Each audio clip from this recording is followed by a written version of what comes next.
Anybody who knows me even just a little bit knows that I love sticky buns, one of my favorite things. But what happens when you add chocolate to sticky buns? Well, Christie's here, and she's going to prove to me that adding chocolate to sticky buns is actually a good idea.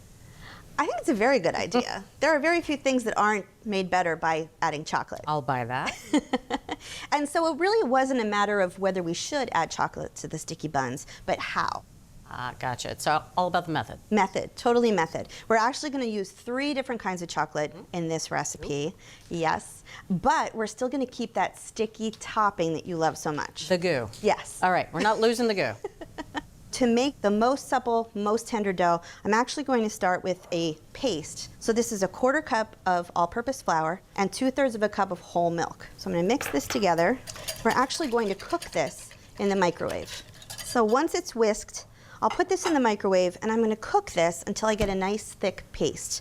And that's going to take anywhere from 25 to 75 seconds. Okay. But I'll stop every 25 seconds and whisk it to see where it is. All right. Okay. Sounds good.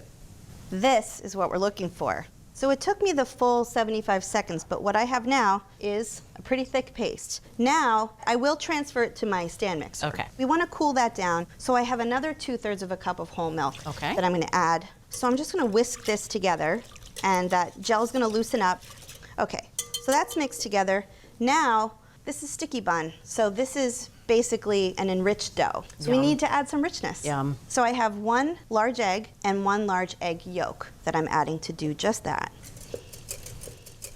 Now it's time to add our dry ingredients. I have 3 1/4 cups of all-purpose flour and 2 1/4 teaspoons of instant yeast or rapid rise yeast. We're gonna let the machine do the hard job. So we'll put the dough hook on, locked and loaded, low speed. We're just going to mix this until we don't see any dry flour left, 1 to 2 minutes. Okay. There we go. All right, so I don't see any dry bits at this point, do you? Nope. Now we're going to tuck it away under the towel. I'm leaving the dough hook on. I'm not going to touch it. I'm just going to cover it up, and we're going to let this sit for 15 minutes. This is called autolyse. It's just time to let the gluten start developing. Bridget, we've let this dough hydrate for 15 minutes. Alakazam. It's done. Now it's time to add our salt and our sugar. So 3 tablespoons of granulated sugar and 1 1/2 teaspoons of salt. Okay, now we're going to let this knead on medium-low speed for 5 minutes. Medium low. Yes. Okay, that is looking good. It looks great. But I promised you an enriched dough. Yeah, that's only And half enriched. It's only half enriched, but we got butter. Yes. I have 6 tablespoons of unsalted butter that I've softened. So we're going to do the same thing, medium-low speed, Okay. another 5 minutes.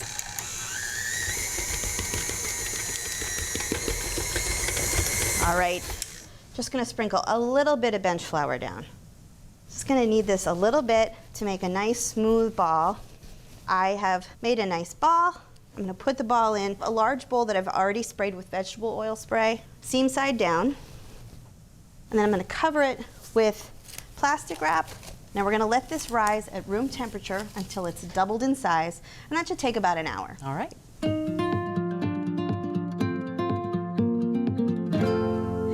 Bridget, just because we wanted to add a lot of chocolate to this recipe did not mean that we were going to lose that sticky topping. I told you that. Yeah, because I was going to walk out if that was the case. But it was a priority for us to keep that topping easy. So this is no cook. I have 3/4 of a cup of packed brown sugar and a 1/4 cup of dark corn syrup. So these 2 ingredients are going to do most of the heavy lifting to give us a caramel tasting sauce without having to make caramel. All right, now of course we need butter. Yes. So this is 6 tablespoons of unsalted butter that I've melted, and 2 tablespoons of water. And that's going to help loosen everything up and also help dissolve some of that sugar. Okay. A 1/4 teaspoon of salt. Finally, as promised, a tablespoon of cocoa powder. It reveals itself. It does. So I'm just going to whisk all this together. Now I have a 13 by 9 inch baking pan. And I'm going to pour this into the baking pan that I've already sprayed with vegetable oil spray. So I'm just going to spread this out to hit every nook and cranny and corner. And that is our no-cook sticky topping. Lovely. So now we can work on our filling. So I have 4 ounces of bittersweet chocolate that I've chopped fine. And to that, I'm going to add 4 tablespoons of unsalted butter. Okay. We are going to make, essentially, a delicious ganache on 50% power for up to 2 minutes. I'll go in every now and then to stir it and make sure that it's melting nicely. Okay. Then, we're going to put this in the refrigerator to chill. We need to chill it for 20 to 30 minutes.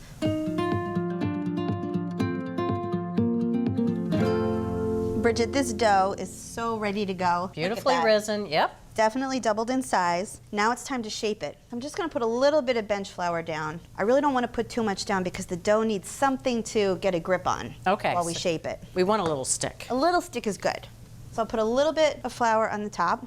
I'm just going to stretch it to the size that we need, which is 18 inches long by 15 inches wide. So pretty thin. Yes. So I'm going to try to stretch it, keeping that rectangular shape in mind.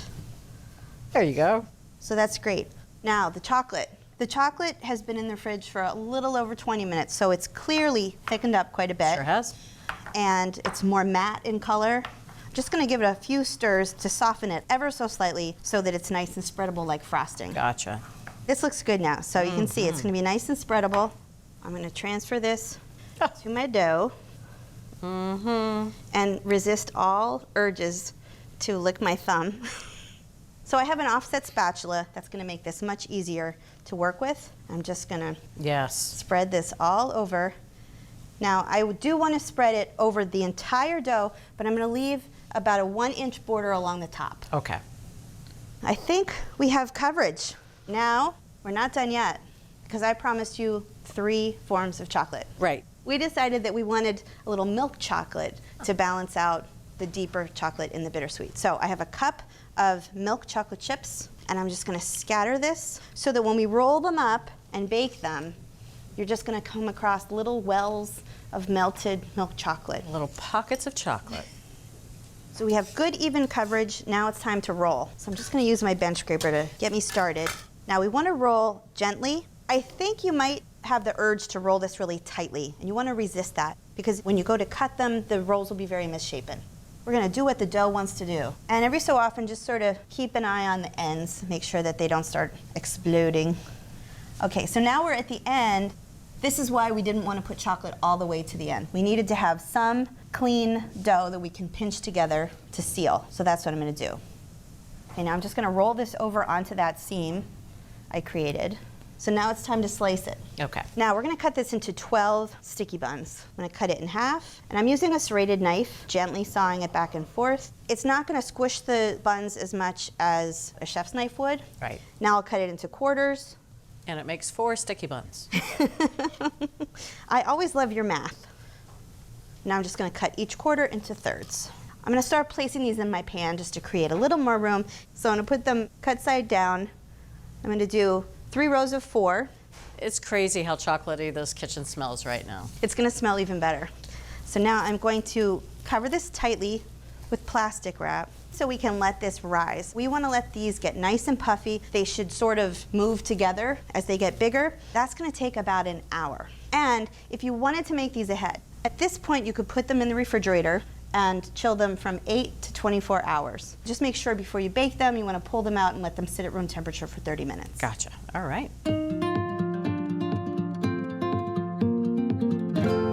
Well, our sticky buns have risen. They're gorgeous. Yes, They're they look snuggly. great. They're snuggly, they're ready to go. Now, if you would put this rimmed baking sheet on the very bottom rack so it'll catch any drips that we might have from here. Very smart. Thank you. Now, I'm going to put this on the lower middle rack of my 375-degree oven, and I'll let these bake for 20 minutes until the top is nice and golden brown. And then to keep them from getting too dark, I'm going to cover them with aluminum foil, and we'll let them bake until the center buns hit about 200 degrees, and that's going to take 15 minutes longer. All right. Oh, chocolate wave. Oh, let me help you out there. Thank you. We have to wait a second for the big reveal, though. It's torture. Continuing this magic act. All right, let's see what we have here. Oh. So I just want to double check the temperature. Remember, these are enriched sticky buns, so we want a temperature of 200 degrees in the middle. All right. And we are there. I have 201. Nice. I'll take it. Still good. Now, I just want to trace my paring knife around the outside of the pan. Make sure nothing is sticking. Okay, now for the gymnastics.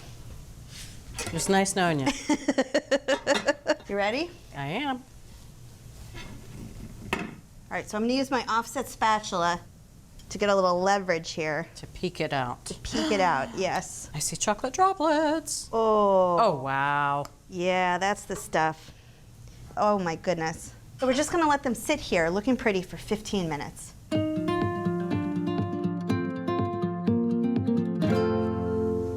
Hello.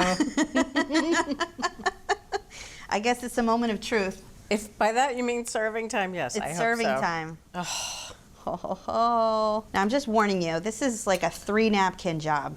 You only have one there. Uh-oh. You're gonna be in trouble.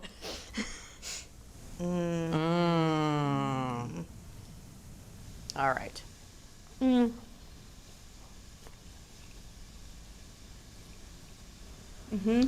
It's like chocolate and toffee had a baby.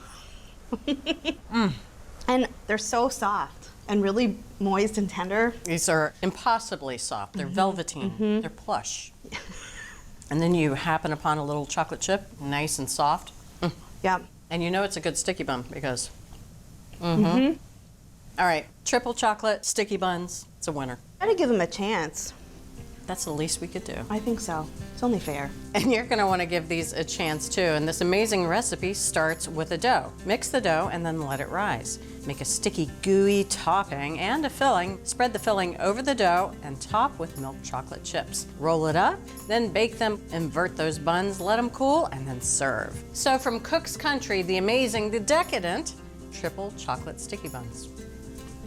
And the disappearing. I'm so proud of you.